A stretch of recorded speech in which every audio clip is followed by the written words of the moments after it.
No nosso itinerário de hoje, nós vamos ver um pouquinho da história de Santa Teresa, né? É uma espanhola.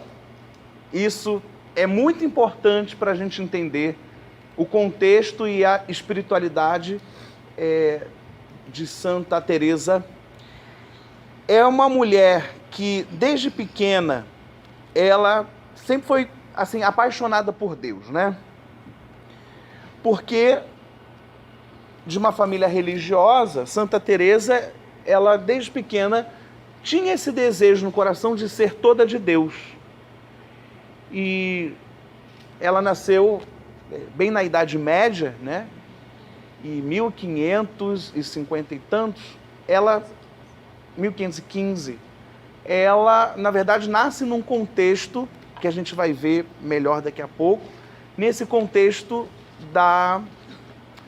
de dois contextos importantes, né? Que é da reforma evangélica, a reforma protestante, né?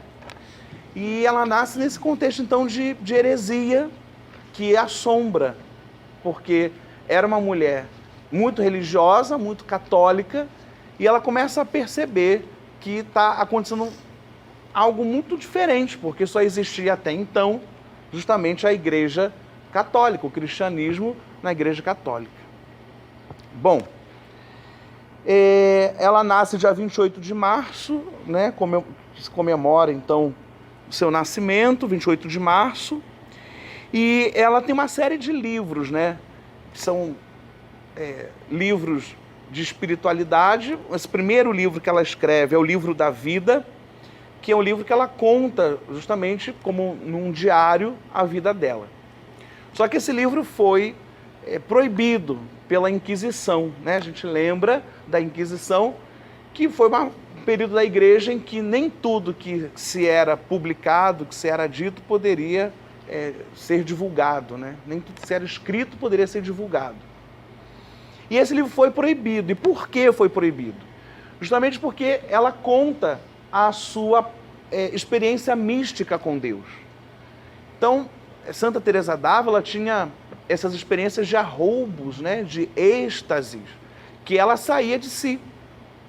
E muitos consideravam Santa Teresa, aliás, como tantos outros santos, né, como assim, meio perturbado, meio problema mental, né, eram doidos. Então, por isso mesmo a igreja proibiu, porque não queria que aquela espiritualidade, aquela mística fosse divulgada. Até porque, num outro contexto, né, que eu disse que eram dois, a reforma protestante, mas num contexto espiritual na igreja naquela época, 1500 e tanto, você havia uma coisa curiosa, eu achei curioso quando comecei a ler isso, que as pessoas estavam vivendo uma espiritualidade assim, muito esquisita, que pegou uma mania na época, que para você realmente estar em oração, para comprovar que você está entregue na oração, as pessoas tinham que cair, as pessoas tinham que ter algum sinal misterioso, algum sinal extraordinário para comprovar que ela estava rezando. Então, se divulgou quase que, assim, uma esquizofrenia coletiva. Você imagina, todo lugar que você ia, então tinha grupos dentro da igreja que começavam a divulgar esse tipo de espiritualidade que não era saudável, que não era boa, porque não fazia parte do patrimônio espiritual da igreja, né? E é interessante a gente pensar nisso, até nos dias de hoje. Às vezes a gente vê umas coisas meio estranhas, meio esquisitas, né? Que são, eu diria, no mínimo, umas manias espirituais que às vezes as pessoas pegam como única fonte, única forma de rezar, e pior, às vezes a forma mais correta de rezar, né? Então tem desde aqueles que gostam de uma música muito alta, né, aos que entram ainda nos dias de hoje, a gente vê muito isso, sobretudo nos evangélicos, né? Às vezes é assim, estranho, a gente liga a televisão e vê, tem lá um povo rodopiando dentro da igreja, né, sapatinho de fogo, e pula e se joga. E era uma coisa mais ou menos assim, ou seja, isso não é novidade na igreja, né? E aí começaram a achar que Teresa estava indo no mesmo caminho desse pessoal meio estranho. Então, o que se justifica da Inquisição não ter deixado esse livro correr livremente dentro da igreja foi porque eles já estavam, os padres, os bispos na época, estavam já de olho nesse tipo de movimento espiritual que estava havendo, né? Então, será que é mais uma que vai engrossar o caldo dessa loucura espiritual?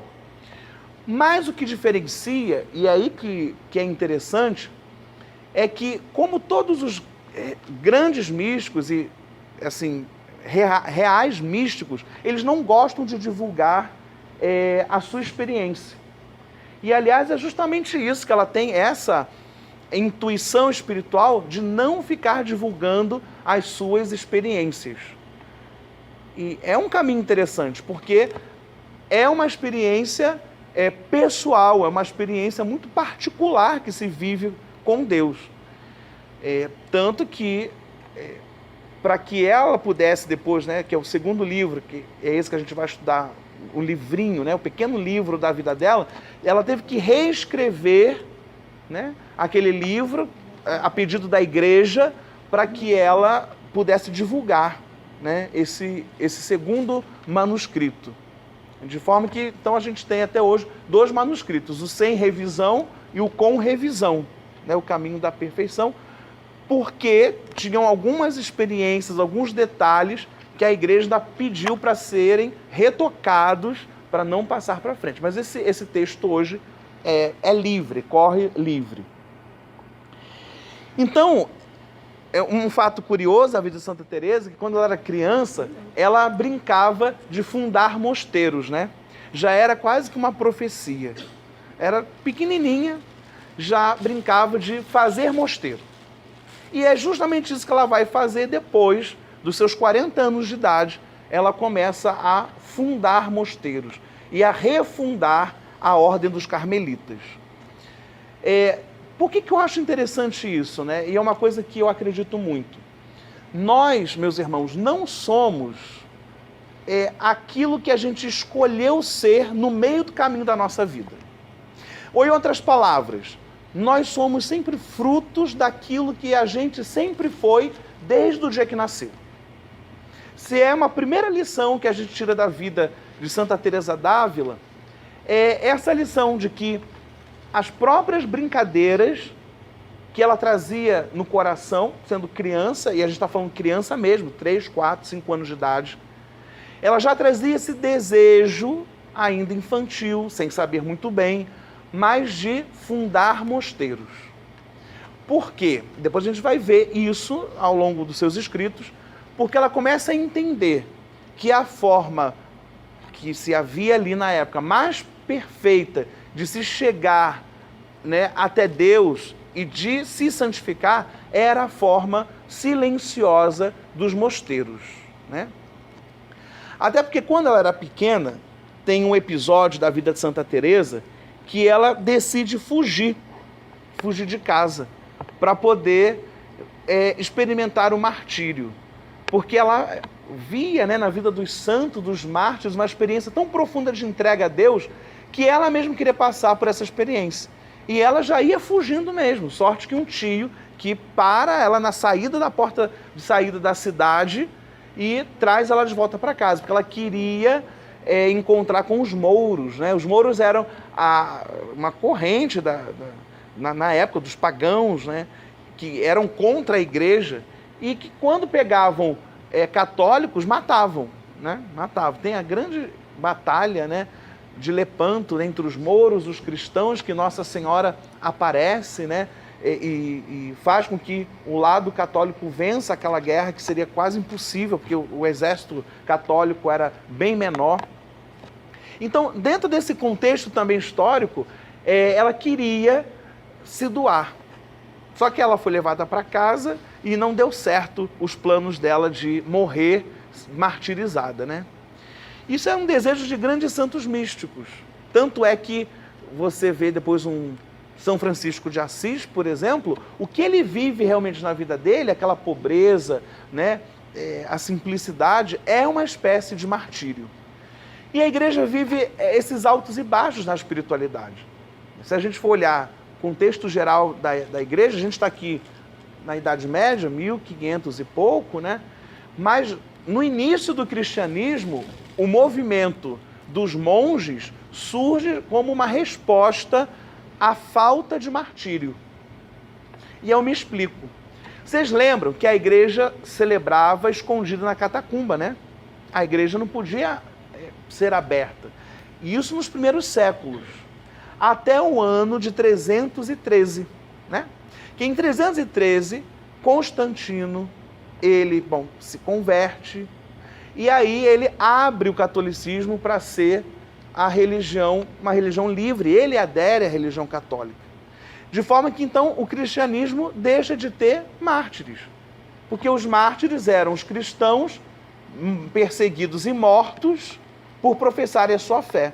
Ora, se o próprio imperador se declara católico cristão, então já não tem mais perseguição. E mais, quando se deixou de ter o martírio, né, lá pelos anos 313, até o século ali, né, IV, houve uma grande, vamos dizer assim, um grande esfriamento da fé. Para a gente fazer essa referência. Quanto mais perseguida, a igreja mais frutos dava. Eu diria, dá. Quanto mais perseguida, mais a igreja, ela frutifica. Tanto que é uma célebre frase, São Justino, né? O sangue dos mártires são sementes de novos cristãos. Quanto mais matavam cristãos, mais cristãos surgiam. É uma coisa que não acabava. Né? Eles pensavam, vamos matar, que aí vai acabar esse cristianismo. E ao contrário, surgiam mais cristãos ainda. Então veja, a gente está falando século II, III e IV, e a gente pula para o século de Santa Teresa d'Ávila. E aí a gente vê, mais uma vez, esse desejo de profunda entrega. Esse desejo de até sofrer o martírio. Né? Então vamos mais um pouquinho. Santa Teresa, então, tinha um pai que não era lá muito cristão, né? E conforme ela foi crescendo dentro dessa perspectiva da fé, ela entendeu o seu chamado de ser uma monja. Justamente nessa tradição dos mosteiros que surgiram lá no século II, século III.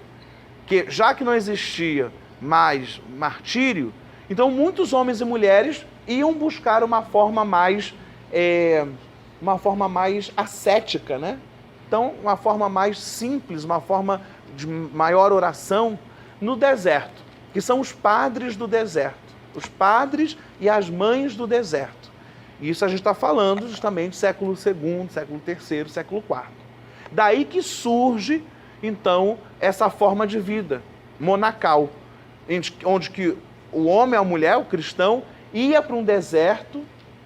Às vezes era um deserto mesmo, deserto como a gente pensa, de areia, né? Deserto sem nada, ou alguns lugares eles iam para a floresta e ficavam sozinhos lá anos da vida deles. Né? Então os grandes santos, os primeiros santos pós-martírio são esses santos monges e santas monjas. Desse contexto é que vem os carmelitas lá na frente, né? Porque então eles pegam essa tradição monástica. Mas qual era o grande problema aqui da Idade Média? É que esses mosteiros já não viviam mais a radicalidade da vida cristã. E aqueles 3 conselhos evangélicos, né, que todo religioso faz: pobreza, castidade e obediência. Já não se vivia mais isso. Então, ao ponto de chegar um momento que os mosteiros eram divididos entre monges pobres e monges ricos.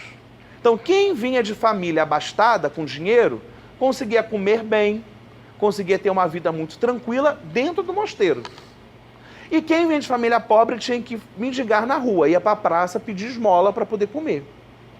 Então, a degradação espiritual, moral, humana estava grande, inclusive dentro dos mosteiros, para não se falar dentro da própria igreja. Então, para não dar esse salto lá na frente, então a gente volta lá na entrada de Santa Teresa. Santa Teresa vai para o mosteiro fugida, né? Ela se esconde e vai para o mosteiro. E aí ela começa a fazer essa experiência. Ela mesma, né, narra que entrou com esse desejo, com esse fogo ardente de viver a pobreza, de viver a castidade, de viver a obediência, só que ela mesma tem uma hora que ela se pega fugindo de seus princípios, né? Tanto que numa das orações místicas que ela reza a Jesus, perguntando, né, o que ela devia mudar na vida dela, o que não estava bom na vida dela, e Nosso Senhor responde, olha, você tem que parar com essas conversas no parlatório. Parlatório em todo mosteiro, todo convento, é uma sala de convivência, né? Onde, geralmente, 1 hora no dia, os monges, as monjas se reúnem para fazer uma recreação, para conversar, enfim, para fazer algum tipo de jogo, de canto. É um momento de lazer. E aí Santa Teresa começou a pensar nessa fala que Jesus disse para ela, né? Você precisa melhorar enquanto monja, porque você está, traduzindo com as minhas palavras, você está pecando pela língua. Então você imagina o que se falava, né? O que se conversava para Santa Teresa receber esse puxão de orelha, né? Porque aí eu acho que é a segunda aprendizado aqui. Já era uma monja, tinha o desejo de Deus, mas pecava pela língua, dentro do próprio mosteiro. Então significa que não é só porque a gente está na igreja, ou a gente está no movimento, ou a gente está numa vida ativa à igreja, que a gente tem que relaxar. Porque o que a gente viu foi isso, um relaxamento, né? Santa Teresa entrou com toda a garra e foi pegando os maus costumes das irmãs monjas, que me parece que não eram nada fáceis, né? Gostava de uma boa fofoca. Mas isso era em 1500, agora já acabou. É brabo. Então ela vai para esse mosteiro com 20 anos de idade, né? São dados biográficos, 20 anos de idade, convento das Irmãs Carmelitas da Encarnação, o famoso mosteiro da Encarnação, onde ela vai fazer a sua primeira experiência ali como monja carmelitana, né? Então, essa convivência com essas irmãs, ela começa a perceber que o mosteiro está muito longe daquilo que deveria ser. Um lugar de silêncio, um lugar de pobreza, um lugar de contemplação. E ela, nos seus escritos, vai escrevendo isso, como que ela vai ficando incomodada de estar naquele contexto. Quer dizer, ela sai de casa, enfrenta o pai, foge de casa, enfrenta entrar no mosteiro com 20 anos de idade, para quando chegar lá, sofrer essa decepção, né? Porque não era nada daquilo que ela imaginava. Daí que vem esse desejo, esse chamado de Teresa reconstruir a espiritualidade. Num primeiro momento, ela pensava assim, como que eu vou reconstruir alguma coisa? Quer dizer, uma mulher, naquela época, não tinha voz, né? Que hoje, inclusive, a gente nem sabe se ainda tem totalmente, e essa é a luta de hoje. Vocês imaginem 500 anos atrás. Bom, pobre porque ela saiu sem um centavo de casa. Não tinha nada. Né? Vivia no mosteiro, já falei, se as monjas tinham família rica, a família dava dinheiro, dava comida boa, dava roupa boa. Se não tinha, tinha que ir para a praça pedir. Como ela era pedinte. 20 anos de idade, ela ia para a rua pedir esmola para poder comer. Então, isso começa a incomodar o coração de Santa Teresa, né? Como que eu vou abrir mão de uma vida e vir viver uma vida que não é nada daquilo que eu estava imaginando? E ela começa, então, a imaginar que poderia fazer alguma coisa. Só que nesse primeiro momento, que começa a incomodar o coração dela, ela pensa assim, bom, eu acho que a primeira coisa que eu posso fazer é rezar mais, intensificar mais a minha vida de oração. Então vocês vejam a caminhada que ela vai fazendo, né? Intensificar a vida de oração pela igreja, intensificar a vida de oração pelo mosteiro e, o que Jesus já tinha falado, para de ficar falando muito no recreio. Você está falando demais o que não deve. E ela começa a entrar numa espiritualidade do silêncio, que já era uma espiritualidade monástica, mas lembrando que eles estavam longe dos princípios. Então, elas não estavam mais fazendo silêncio, né? Você imagina, era nesse convento cerca de 200 freiras. Imagina, 200 freiras falando o dia inteiro, né? Como fazer silêncio num lugar desse? E Santa Teresa, ela mesma faz, eu poderia dizer, aí são palavras minhas, uma grande reforma nela, uma grande reforma interior. Porque ela não pensava em reformar mosteiro, em fundar mosteiro, em sair pelo mundo. Não, ela só sabia que ela tinha que ser uma monja exemplar para tentar ver se as outras ao redor iam junto, sabe? Mas não tinha muito nada planejado. O que ela tinha de plano nesse primeiro momento da vida dela era uma conversão interior, uma conversão dela através da pobreza, através do silêncio, sobretudo. E daí a gente vai ver ao longo dos outros encontros o quanto que é importante o silêncio, né? Porque a partir do silêncio é que ela pôde se reestruturar e depois contribuir para a reestruturação da ordem, reestruturação até da igreja, né? Então você vê, tudo começou pelo silêncio. Então talvez você venha aqui hoje sem saber seus planos para 2020, sem saber o que você quer da sua vida, sem saber o que você vai fazer, veio buscar uma resposta. Tá aí Santa Teresa, comece fazendo uma coisa, silêncio. Só isso. Tem uma frase bonita de um cantor uruguaio, Jorge Drexler. Ele fala, se você quer dar alguma coisa elegante, um presente elegante para uma pessoa hoje em dia, dê a ela o silêncio. No sentido, dê a ela a oportunidade de falar e você silenciar e ouvir, né? Nesses tempos que a gente fala muito e ouve muito, né? Muito barulho, às vezes o que atrapalha, e por isso que eu digo, a base da espiritualidade de Santa Teresa, sem sombra de dúvida, é o silêncio. Então, não tem vida que se sustente sem silêncio, não tem espiritualidade que se sustente sem silêncio e não tem trabalho pastoral que se sustente sem silêncio. Aqui a gente tem um monte de pastoral, movimento, e é uma proposta de vocês lá na comunidade de vocês, no grupo de vocês, fazerem silêncio, né? Às vezes a gente reza, até fico engraçado às vezes, em adoração, né? Vamos fazer um momento de silêncio para Jesus falar. Mas não é um momento de silêncio, porque sempre tem uma música, tem um violão, tem alguém fazendo uma oração, conduzida no microfone, e acaba que silêncio não tem, né? Até porque o silêncio incomoda, né?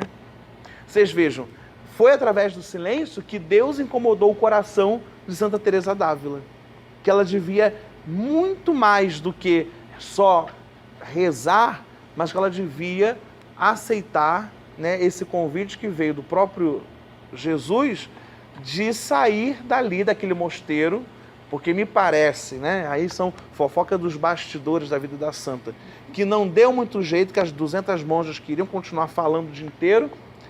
E aí Santa Teresa d'Ávila fez o quê? Bom, já que tá difícil para mim, eu vou fazer um pequeno mosteiro para eu ir embora. E foi o que ela fez, né? Então Teresa d'Ávila, nesse primeiro momento, ela então faz um pequeno mosteiro, viviam poucas monjas, no máximo 7 monjas que acompanharam, devia ser aquelas amigas que entenderam, né, aquilo que Santa Teresa d'Ávila estava querendo fazer, do princípio da reforma, e foram então fazer um mosteiro, pequeno mosteiro fora dali, quer dizer, e um mosteiro pequeno, um mosteiro mais pobre ainda do que o outro das 200 irmãs, o mosteiro da Encarnação, que ela abriu então o mosteiro de São José, e ali ela foi viver naquilo que ela acreditava, na radicalidade da pobreza, da castidade, da obediência, e a pobreza radical na vida de oração, né? Então, Santa Teresa, ela começa a colocar a importância de uma oração contemplativa. E aqui é uma outra contribuição de Santa Teresa, a oração contemplativa. Daqui a pouco eu volto mais nas coisas da oração, para a gente poder entender melhor, mas o interessante é saber que Santa Teresa nunca deixou uma fórmula de oração, mas depois, as irmãs que vieram depois da sua morte, fizeram um pouco assim, um roteiro de oração, né? A gente vai ver daqui a pouco. Vamos lá. Uma passagem também importante da vida de Santa Teresa d'Ávila, e justamente aos 40 anos de idade, né? Quer dizer, vocês pensem que ela entrou com 20 anos no mosteiro, ela passou esse primeiro período no mosteiro lá com as 200 irmãs, mosteiro da Encarnação, ela se sente um peixe fora d'água, porque não era aquilo que ela esperava, ela queria se martirizar, né? Tendo uma vida pobre, ascética, não conseguiu muito, funda outro mosteiro de São José, e aos 40 anos, ou seja, 20 anos de mosteiro, quando ela começa a sua vida mística. E como se deu o início da vida mística? Mas antes de falar da vida mística, eu acho que é importante a gente entender o que é místico, né? Porque no contexto de hoje eu falo assim, essa pessoa é tão mística. E isso pode soar com um jeito meio esotérico, né? É uma coisa mística, vai ver gnomo, vai ver fada voando, né? Eu tinha uma amiga que via gnomo pulando na cadeira. Eu falei, tomou um chá de maconha, deve ser. Ela via gnomo, fada voando. Você não está vendo? Eu falei, eu não estou vendo nada. Mas é porque você não tem a mística da floresta. Eu falei, da floresta. Mas mística no contexto cristão, né? Resumidamente, são conceitos teológicos, né, de teses e teses, mas bem resumidamente, mística é um mergulho profundo em Deus. Um mergulho profundo em Deus.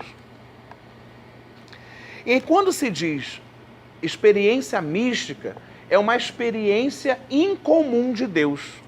Ou seja, nós temos dois tipos de experiência de Deus. A experiência ordinária e a experiência extraordinária. Então, a experiência ordinária é a experiência que todo cristão faz, de rezar, de ler a palavra de Deus, né? E não é muito diferente que Santa Teresa d'Ávila vai propor, só que ela propõe isso numa camada mais profunda de experiência de Deus. Agora, para outros, Deus dá esses dons extraordinários. Por exemplo, Santa Teresa d'Ávila lia a mente das pessoas. Que isso eu estou falando de Santa Teresa d'Ávila hoje. Mas isso acompanhou os grandes místicos da igreja, desde São Francisco até, recentemente, Padre Pio. Né? Dizem que o Padre Pio tinha mais raiva que as pessoas vinham se confessar, ele já sabia os pecados que a pessoa ia confessar, só que por vergonha e por medo tinha uns que travavam e não contava tudo. Ele falava, você não vai contar isso não? Tá faltando, não tá? E as pessoas saíam horrorizadas. Ou quando eu acho que ele acordava meio com o pé esquerdo, ele botava, vai embora, você não quer se converter nada. Porque ele sabia que a pessoa estava ali só para encher linguiça, né? Eu estou pedindo muito esse dom, que a metade dos meus problemas acabam, né? E como Teresa d'Ávila, ela lia as mentes das pessoas, né? Outro dom místico, que são extraordinários, já falei no início, a gente aprofunda um pouco, que eram os êxtases. Esses êxtases, ou algumas traduções dizem os arroubos, né? Ela entrava em tão profunda oração, por isso que eu defino o mística como um mergulho em Deus, que ela saía de si. Chegava a levitar. Ela, pelos relatos, entre aspas, ela meio que perdia a consciência, ela não tinha domínio sobre o corpo dela, né? De forma que ela caía no chão, e isso assustava muito as irmãs, né, essas experiências. Então, Santa Teresa, ela foi agraciada aos 40 anos com o início da vida mística, com um fato marcante, que os carmelitas chamam de transverberação. O que é transverberação? Ela foi, o coração de Santa Teresa d'Ávila foi traspassado por uma flecha ardente, né? Que a gente, então, interpreta como a flecha ardente do amor de Deus. E, pasmem, o mais bonito ainda é que quando, né, depois que Santa Teresa morreu, quando foram abrir o corpo, primeiro que o corpo de Santa Teresa está incorrupto, né? Vocês sabem dessa graça que alguns santos têm de o corpo estar preservado, como Santa Rita de Cássia, Dom Bosco, Santa Bernadette, né? São Padre Pio. E ela então tiraram o coração.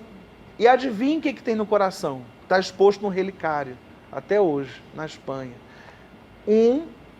Uma ferida profunda no coração. Então não foi só, e isso que é difícil de explicar, é algo místico e espiritual, mas chega a ser físico, como quem recebe as chagas, né? São Francisco, Santa Rita de Cássia, Padre Pio, recebe fisicamente as dores de Nosso Senhor. Porque lembra que ela pedia para ser martirizada? Lembra que ela queria sofrer como Jesus sofreu? E justamente contemplando uma imagem, foi no momento de oração, ela fazendo, por isso que é importante a contemplação, ela contemplando a imagem de Jesus flagelado, ensanguentado, ela entra nesse êxtase e recebe essa flechada de amor no coração, que chega a ser não só espiritual, mas chega a ser físico, que depois de morta, tiraram o coração do cadáver de Santa Teresa, está lá o buraco parecendo que recebeu uma flechada, né? Até porque ninguém sobreviveria com um buraco no coração. Quer dizer, justamente é um milagre, né? Mas então foi aí que ela funda, então, através dessa experiência mística, ela começa com esse movimento de reforma. Veja que interessante. O contexto histórico é da reforma protestante. E ela também faz uma reforma. Gente, qual foi a diferença entre a reforma de Lutero e Calvino e a reforma de Teresa d'Ávila e São João da Cruz? Vamos pensar agora um pouquinho, para vocês não dormirem muito mais. Os dois eram reformas. Os dois clamavam mudanças na igreja. Mas qual foi a diferença de um para o outro? Por que um se tornou heresia e seita e Santa Teresa e São João da Cruz não? O que diferencia um do outro? Eu já falei um pouco aqui agora, é só botar... Falta de obediência. O que mais? Fala, Sueli.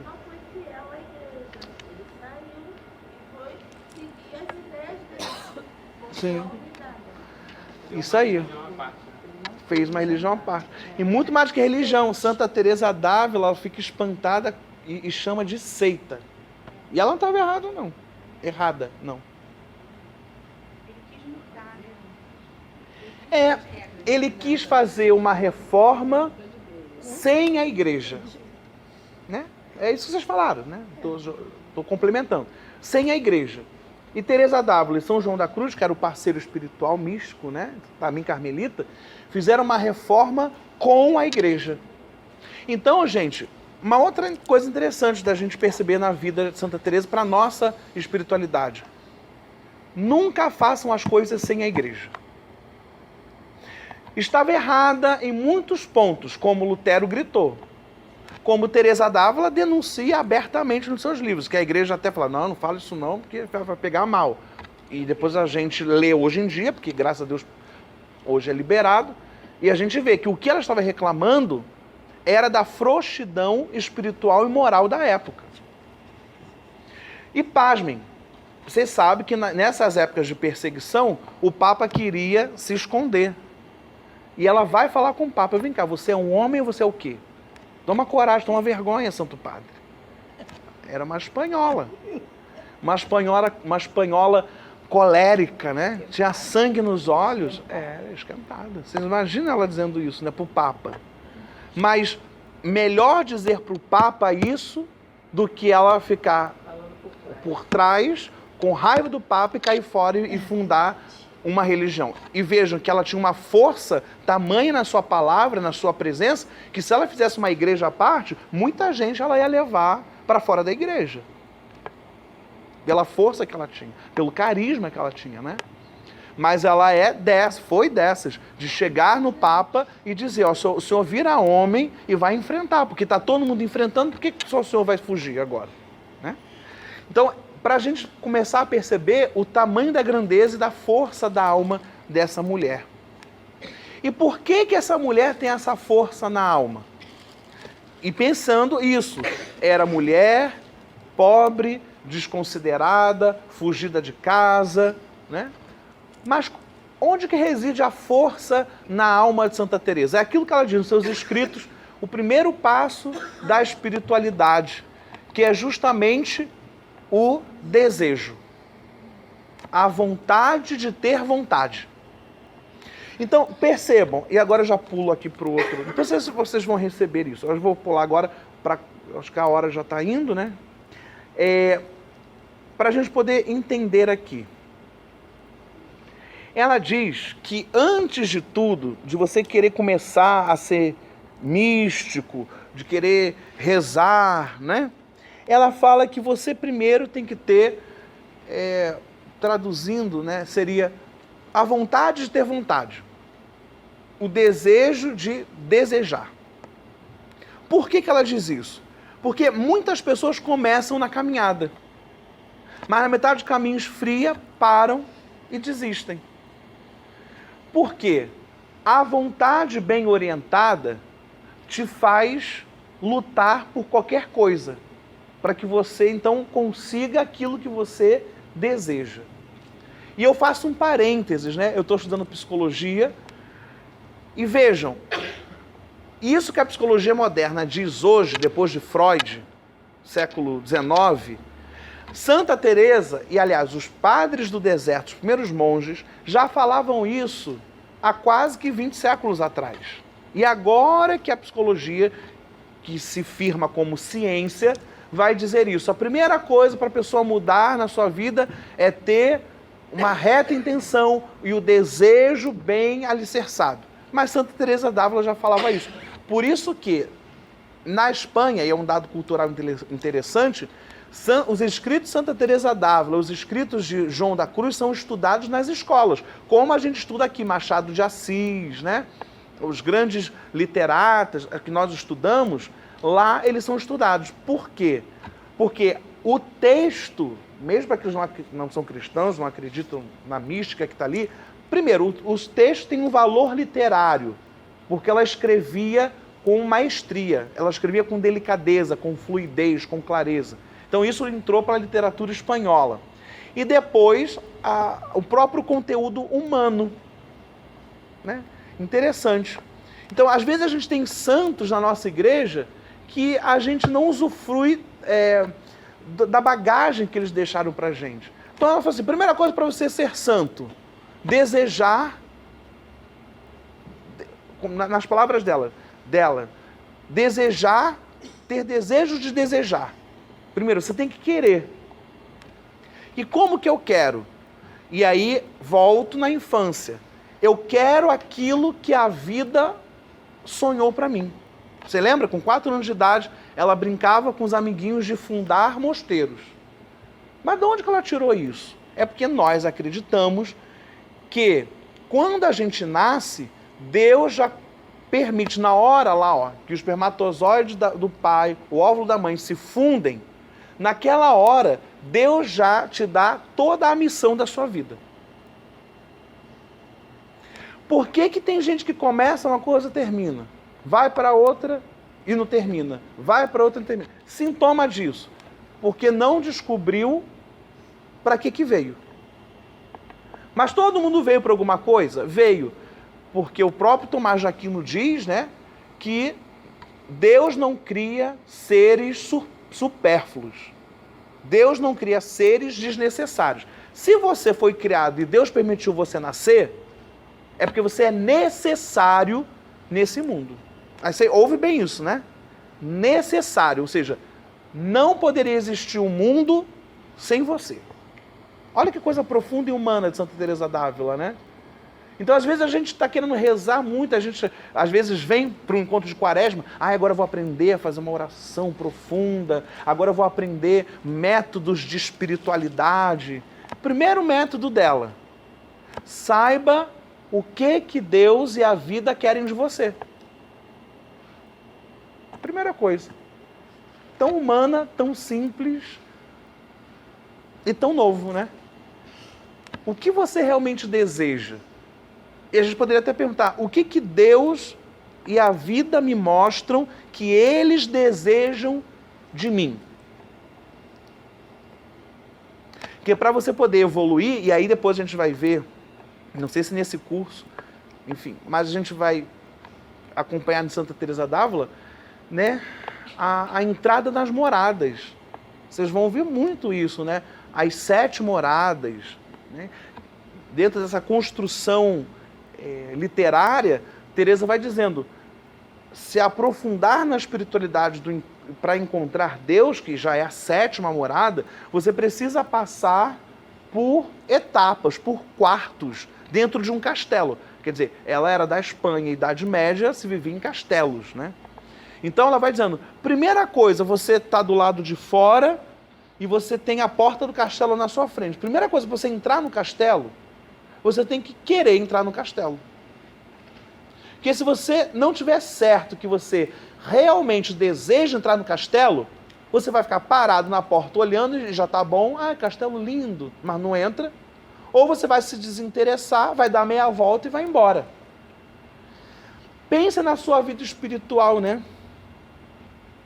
Será que às vezes a gente está anos na igreja só parado na porta do castelo e nem entrou no castelo ainda?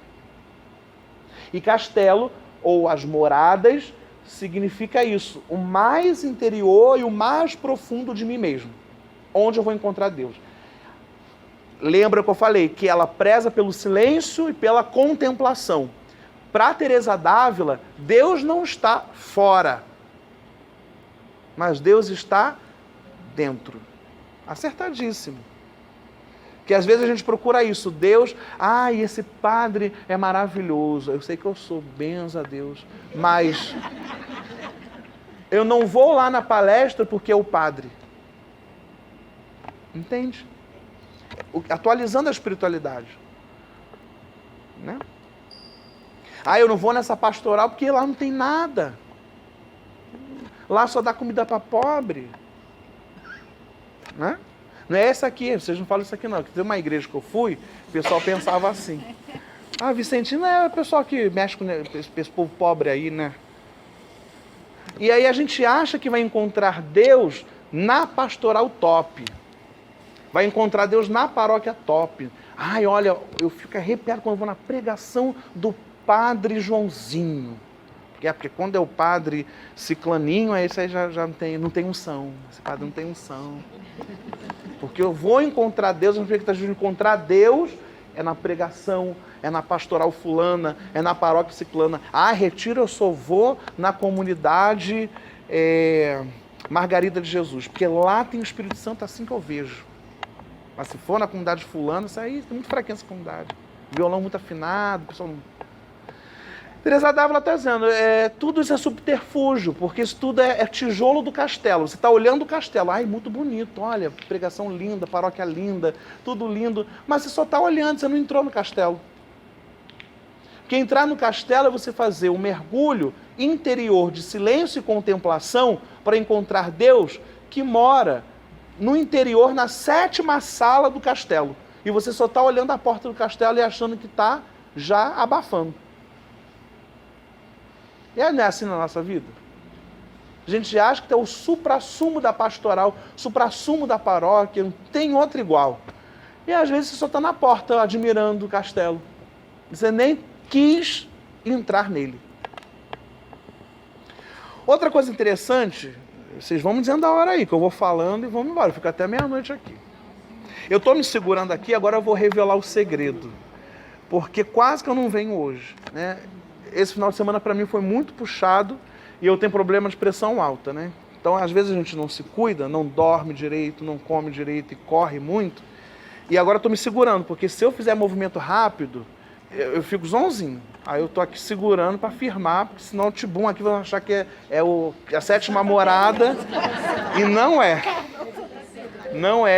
Não é mística, é só falta mesmo de remédio no sangue. Então, assim, uma coisa interessante, Santa Teresa vai descrevendo vários elementos, né, para mostrar a dificuldade de entrar nessas moradas, né, nesses quartos, né? E ela coloca uma personagem muito interessante, né, que é a louca da casa. O que é a louca da casa? A louca da casa é você mesma, ou o louco da casa, é você mesmo. O que é o louco da casa? O que é a louca da casa? É um personagem que Santa Teresa cria para explicar que esse personagem é sempre o seu antagonista. Ele vai fazer de tudo para você não entrar no castelo. É louca. E o que é essa louca da casa, na verdade?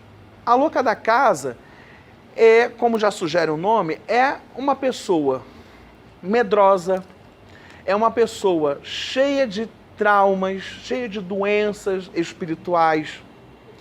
Essa louca da casa, né, tá no feminino porque ela fala dela, então a louca da casa é a versão ruim da Teresa d'Ávila, né? E de cada um de nós.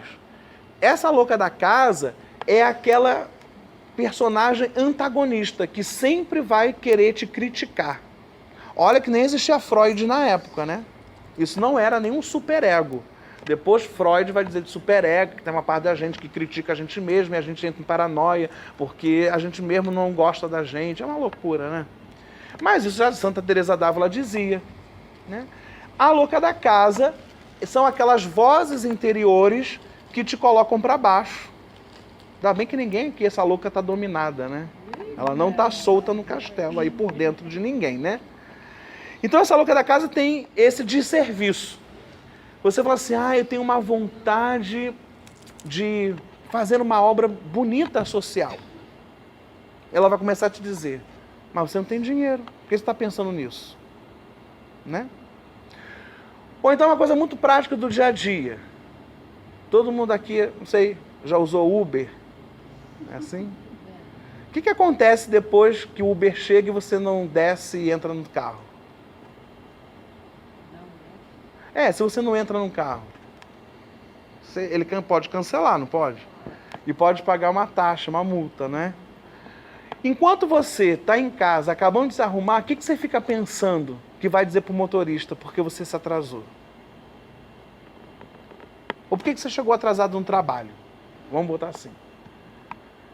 O que você faz, geralmente? Pensa em muitas desculpas.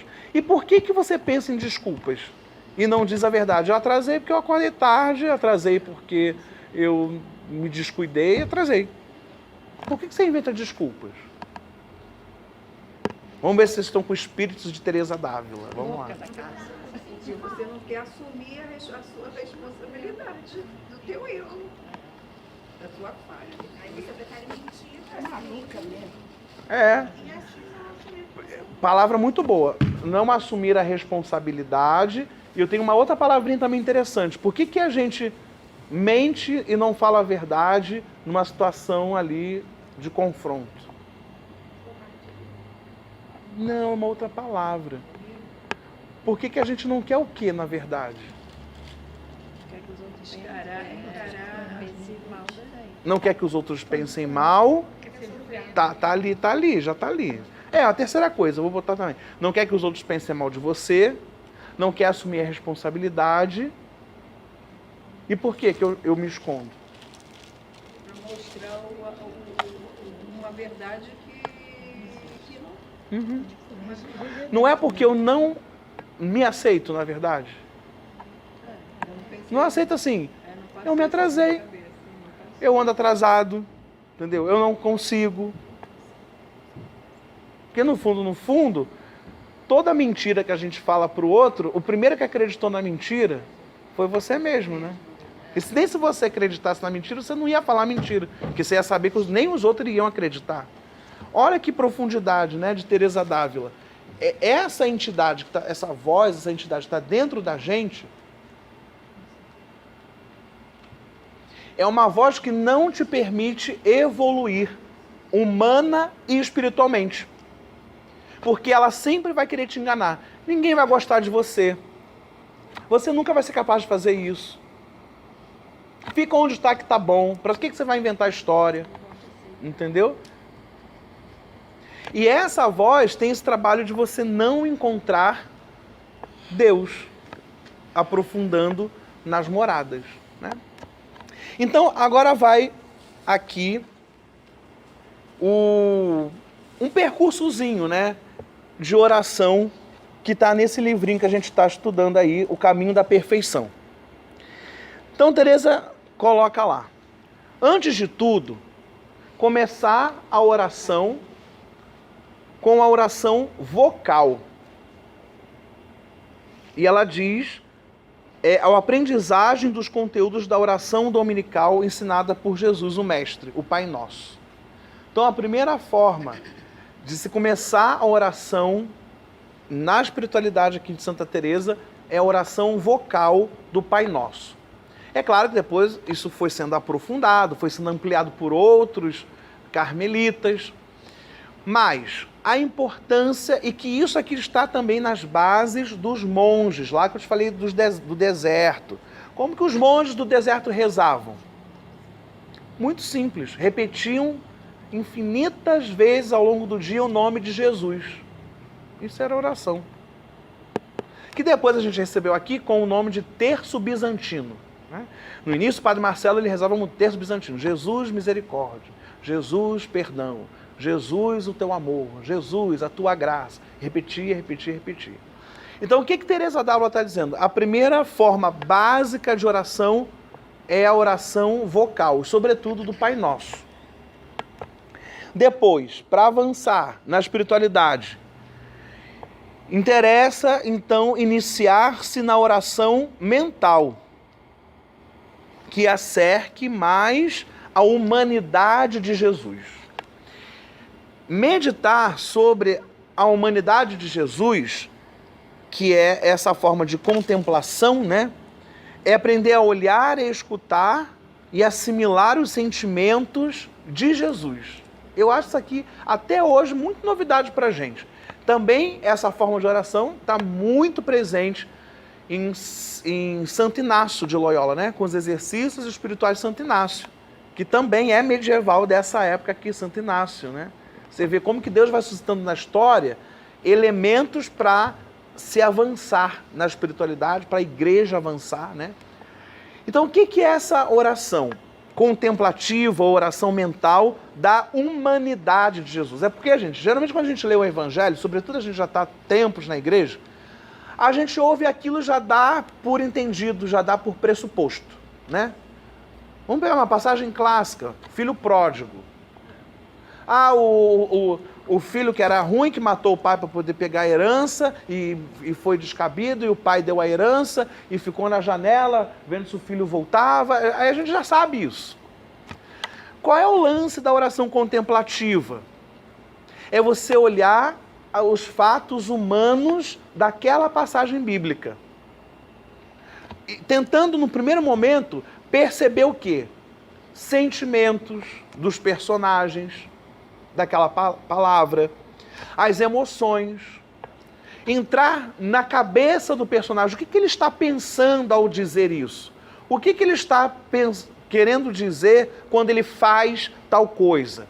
Então, gente, para poder meditar a palavra, a gente tem que prestar atenção nisso. Quem fala e o que esse personagem faz. Porque são muitas sutilezas, e que são essas sutilezas que fazem a gente ter um aprofundamento do entendimento do texto, né?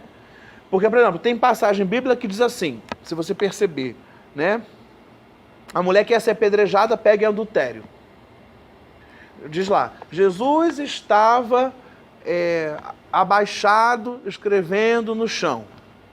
Aí trouxeram a pecadora. Aí diz, Jesus ergueu os seus olhos para a pecadora. Olha, baixou, ergueu os olhos, não é isso? Depois Jesus se abaixou para escrever e todo mundo viu lá escrito alguma coisa que os velhos lá, doutores da lei, desistem de apedrejar a mulher. Depois Jesus se abaixa pega a mulher pela mão e levanta a mulher. Você está vendo que esse texto ele é todo trabalhado no abaixou-se, levantou-se. Abaixou-se, levantou-se. Por que isso? Então é na contemplação do texto que você vai começar a mergulhar nas sutilezas do texto. E isso é que amadurece a nossa espiritualidade. Interessante, né? Você começar a partir de hoje, nas suas orações, perceber, sobretudo nos textos, quando aparece Jesus, a humanidade de Jesus. Né? Se vendo, por exemplo, se você vai meditar, né, justamente, a pecadora ia ser apedrejada, de você se colocar no lugar dela. Depois você vai fazer uma meditação se colocando no lugar de Jesus. Depois você vai fazer uma meditação, olha quanto trabalho tem num textozinho. Depois você vai se colocar na situação dos homens que iam apedrejar. Então você vai pegando os personagens que aparecem naquela cena e você vai rezando, e aí ela diz muito aqui, é uma oração mental, silenciosa e de forma que ela fala aqui, se calar diante da cena. Não é para você ficar forçando imaginação, não. É para você deixar que a cena te fale alguma coisa. É claro que você vai já ter a esperteza. Bom, eu tenho que agora me colocar no lugar do pai do filho pródigo. Então você vai ler aquele texto por diversas vezes, pensando em cada leitura num personagem. Depois eu vou ler o texto me colocando no lugar do filho pródigo. Depois eu vou ler o texto me colocando no lugar do filho mais velho. Depois eu posso ler o texto me colocando no lugar dos servos que vão colocar o anel no dedo e fazer a festa. Isso ninguém às vezes medita isso. Aparece o personagem. Os servos, o pai mandou os servos colocar o anel, fazer festa, né? Quem trouxe esse anel, a sandália e assou a ovelha lá, a comida lá? Foram os servos. Talvez mergulhar no texto é você se colocar justamente no lugar de cada personagem que aparece naquele texto. É assim que se faz meditação, que não é se diz, né, a contemplação. Contemplação. O que é contemplar? É você entrar você mesmo na cena. E, gente, nisso a psicologia ensina a gente, né? O nosso cérebro, ele não sabe o que está fora ou o que está dentro. O nosso cérebro, né, por mais aprimorado que seja, ele não sabe se isso foi passado de 30 anos atrás ou se isso está acontecendo agora. Não sabe. Então é interessante, quando você pega uma leitura para fazer roteiro bíblico de meditação, de contemplação, que é a Lexio Divina, né, a leitura divina da palavra, você vai, e seu cérebro vai te ajudar nisso, de você se ver realmente dentro daquele cenário, dentro daquela cena, naquele personagem que você está se propondo a tomar para você.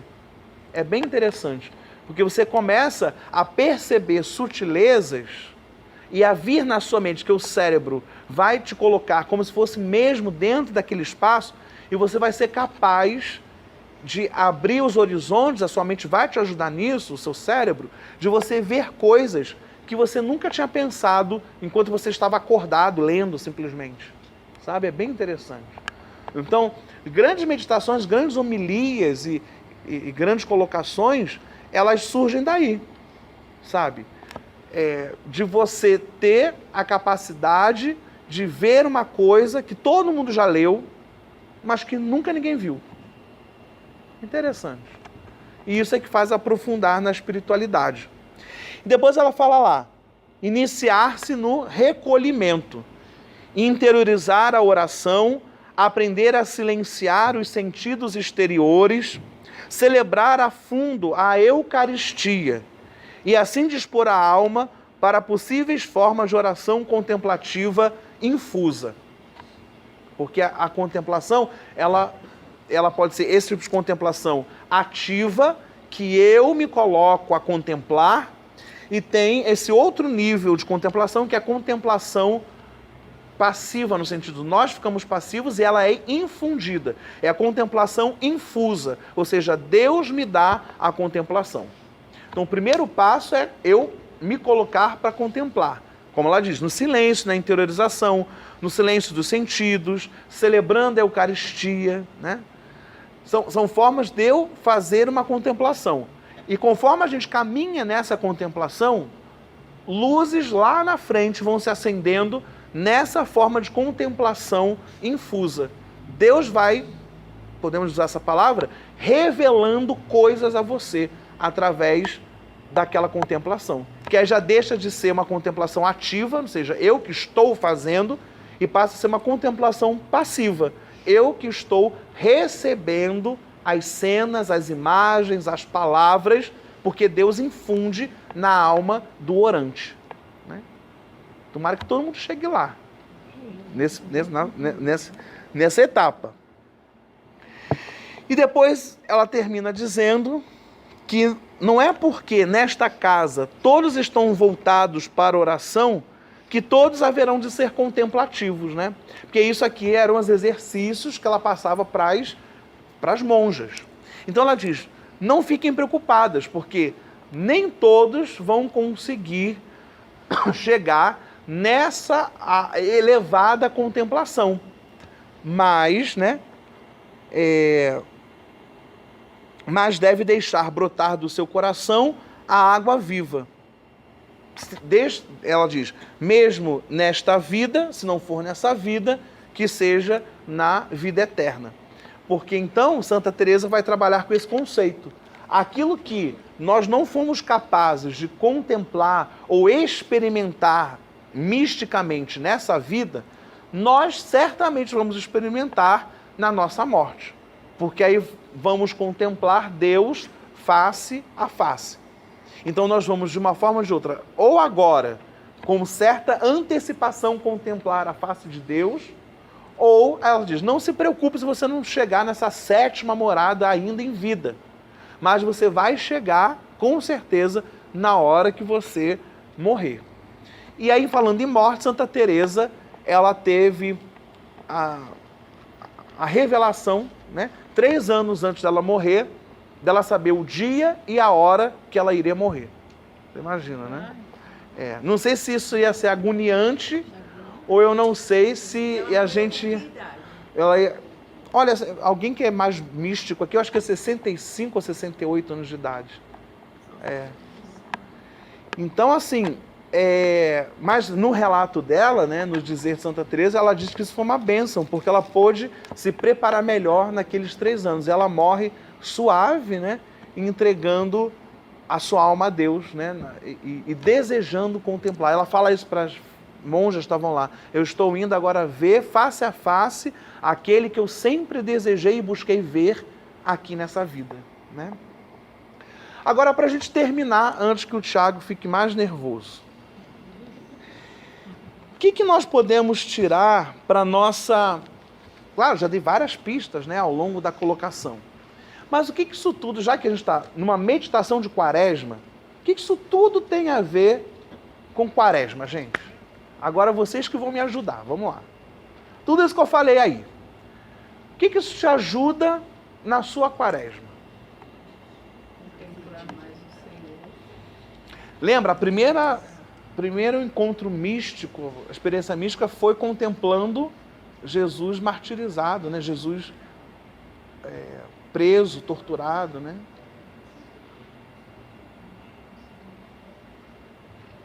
Que, aliás, é até uma coisa que me veio aqui à cabeça. Eu já uma vez fui celebrar uma missa de 15 anos, e aí a mãe da menina, da debutante, não queria que tivesse cruz no altar. Eu falei, mas é complicado, tem que ter. Ela falou, não, mas a gente está celebrando a vida, a gente está celebrando a festa, vai botar uma cena de morte de Jesus morto, e uma confusão. Isso para dizer o seguinte, que para a gente, às vezes, parece assim, mas como assim? Né? Uma cruz, todo lugar tem cruz, uma missa tem cruz. Mas você vê como que está a mentalidade de hoje. Né? Ninguém quer contemplar a paixão, o sofrimento, a morte. Né?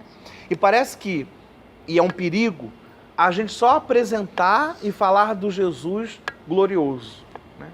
Por isso que isso influencia também na nossa espiritualidade, porque às vezes a missa se torna mais festa do que Calvário. Isso é um perigo, porque são as duas noções de Eucaristia. Santa Teresa d'Ávila vai falar isso.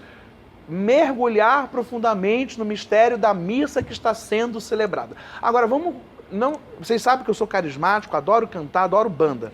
Mas vamos falar a verdade aqui. É muito mais complicado você fazer isso que ela está dizendo, do silêncio, da meditação, da contemplação profunda da Sagrada Escritura, do mergulho na Eucaristia, com gente falando, com barulho, com som alto. Fala a verdade. Não minta. Não é? Melhor música. Então, assim, críticas à parte, mas é uma coisa a ser pensada. Se a gente reclama que as pessoas não estão espiritualizadas, não estão aprofundadas em Deus, mas a nossa maior oração da vida cristã é a missa. E na missa é mais festa do que calvário, do que silêncio, do que contemplação, fica um negócio complicado. Né? Então, assim, são uns toques que eu estou dizendo aqui para a gente aplicar na nossa vida, na nossa pastoral. Eu acho que, primeiro, outra coisa, que todo mundo deveria fazer uma experiência de ir numa missa no mosteiro, ir numa missa silenciosa, para poder experimentar o outro lado, porque senão a gente fica que nem criança. Porque, agora eu estou com meu sobrinho, né? Fez 9 meses ontem. Por que criança não gosta de espinafre? Porque você não deu. E você vai crescer com um paladar, isso aí, pode perguntar para qualquer biólogo e médico, o paladar infantil. Você só gosta daquilo que você sempre comeu desde a infância. Então talvez você só tenha comido hoje jujuba, bala, pirulito, e quando vai dar a selga, rúcula, aí você não vai gostar. Então, eu sou sempre muito a favor a isso. Façam a experiência de todo tipo de espiritualidade, de todo tipo de alimento que a igreja oferece. Não fica só na bala docinha, né? De vez em quando você chupa também um pedaço de cravo, de gengibre. É bom, fortalece a alma, né? Então, o que eu quero dizer com essa brincadeira assim? Façam algum tipo de movimento dentro de vocês que proporcione uma abertura. Porque assim, resume para mim, padre, o que é a vida de Santa Teresa? A vida de Santa Teresa é uma mulher que sempre quis Deus, uma mulher que passou, assim como João da Cruz, por noites escuras, porque eu pulei essa parte, mas teve uma parte que ela se desencanta e que ela entra numa profunda falta de sentido, num vazio, e ela se ergue, se reestrutura a partir do silêncio e da contemplação. E aí você fala, mas isso foi com ela. Mas se você pegar a história da igreja, os grandes santos passam pelo mesmo caminho. Muda uma forma de rezar, muda uma coisa ou outra, mas a essência da vida espiritual, da vida de santidade, sempre vai passar por esse caminho. A contemplação, o silêncio, a simplicidade, sabe? Então, o que isso tem a ver com quaresma? Quaresma é isso, né? Não é tempo de jejum? Não é tempo de penitência? Não é tempo de oração? É isso que a gente quer contribuir, né, com vocês que estão vindo, graças a Deus, fazer esses encontros. Dá um suporte espiritual para que você entenda como é vivenciar isso na prática, sabe? Então, certamente, hoje você vai sair daqui, quando você ler o próximo texto bíblico, você vai pensar 2 vezes como vai ler esse texto bíblico. Porque não é ler para entender com a cabeça. É isso que Santa Teresa d'Ávila está falando. É muito mais visceral, é muito mais interno. É deixar ser atingido pela graça que aquela palavra traz nela. Entende? Isso é que é bonito. Diz lá, Sueli. Padre Vitor Hugo, eu tenho vivido uma experiência que eu estou sentindo muito forte para partilhar aqui. Essa contemplação eu tenho conseguido fazer, graças a Deus, rezando o terço. Durante os mistérios do terço, eu me coloco naquela cena junto com Nossa Senhora. Por exemplo, a Anunciação. Eu fico, mãezinha, você largou todos os seus planos para dizer sim a Deus. Me ajuda a dizer sim.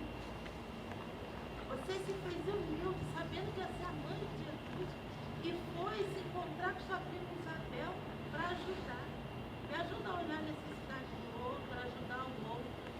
E contemplando os mistérios do texto, porque muita gente acha que é só rezar Ave Maria. Você tem que contemplar, o nome já diz, primeiro mistério, contemplamos a Anunciação. Então você tem que contemplar. Se você ficar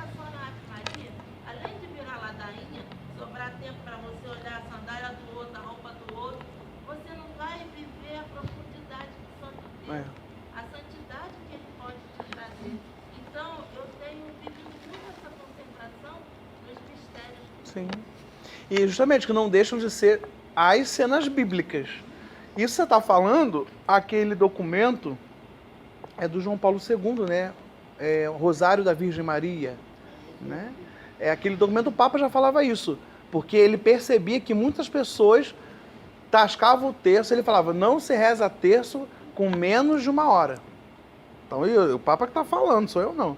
Quem reza o terço com menos de 1 hora, não está contemplando. É o que o seu Li está trazendo aqui.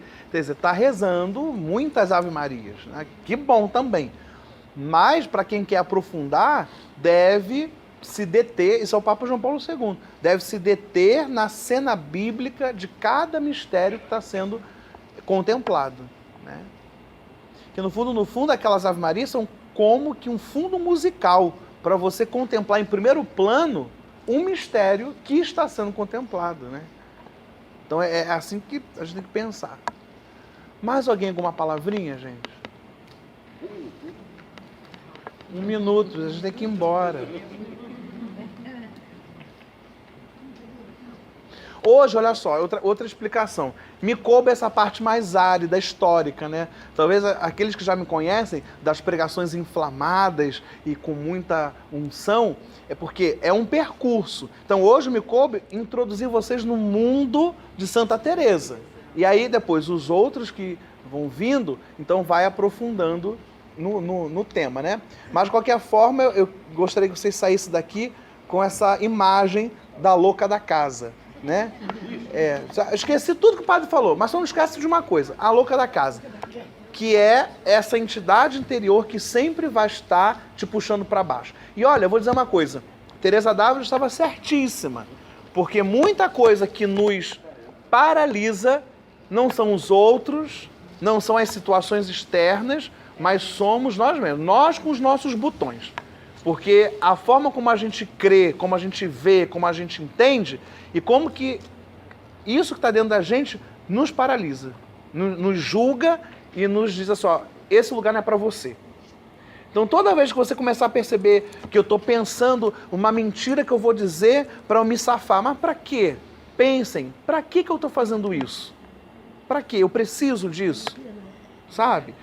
Vale a pena? Porque aí a gente vai estar entrando no castelo interior, tá? Para não deixar essa louca da casa correr dentro de você. Correr dentro de você. O marido chegou atrasado. Ele tá com outra, já sei. Entendeu? É assim. Entendeu? Tem é a louca da casa. É a louca da casa. Ela começa... Se você tá... Padre, resume aqui o que é a louca da casa. A louca da casa é a sua imaginação sem rumo. Você começa a imaginar coisa, entendeu? Aí o padre passa assim e faz um negócio assim com o olho, ó, e eu acho que o padre fez aquilo porque ele vai me mandar embora da pastoral. Eu senti. É uma coisa, é louca, por isso que ela é louca. Não tem fundamento. Não tem fundamento. Você que botou na sua cabeça, entendeu, interpretou assim e vai viver como se aquilo fosse a pura verdade. Teresa d'Ávila está ajudando a gente aí, né? Às vezes você acha que está numa pior e não está. Ou também o contrário, tem gente que acha que está abafando e não está. Porque é ela que acha, mas ela não está. A louca está dizendo isso para ela. Não, você é maravilhosa, você é empoderada. E quando olhar não era nada disso, mas ela acha que ela é maravilhosa, mas não é. Entendeu? Então, se tivessem que resumir uma coisa espiritual aqui para a gente sair dessa noite. Tomar cuidado com os pensamentos livres que entram, que na verdade saem da gente. Os barulhos. Porque E justamente, como que eu prendo essa louca da casa? Faz mais silêncio e interroga a louca da casa, quem que tá louca? Se é você ou se é ela? E manda ela calar a boca. Então, é o remédio, né? É o antídoto para a louca da casa que fica dentro de você, te jogando para um lado para o outro. E é verdade, gente. Todos nós, não vai dizer assim, não, eu não sou assim, não. Porque todo mundo é, né? Isso você pode amenizar ou deixá-la correr livre. Aí a coisa fica ruim pro seu lado. Mas o remédio para isso é o que Santa Teresa está falando, né? É a oração contemplativa e silenciosa. Porque aí você vai desmascarar a louca da casa. Que, aliás, foi o que Jesus fez no deserto, né? Não, você está na Bíblia, se o Senhor ser jogado aqui, os anjos vão te salvar. É verdade, mas também está escrito, não tentarás o Senhor teu Deus. Ou seja, é rebater com a palavra, por isso a importância da contemplação, que esses grandes místicos falam isso, né?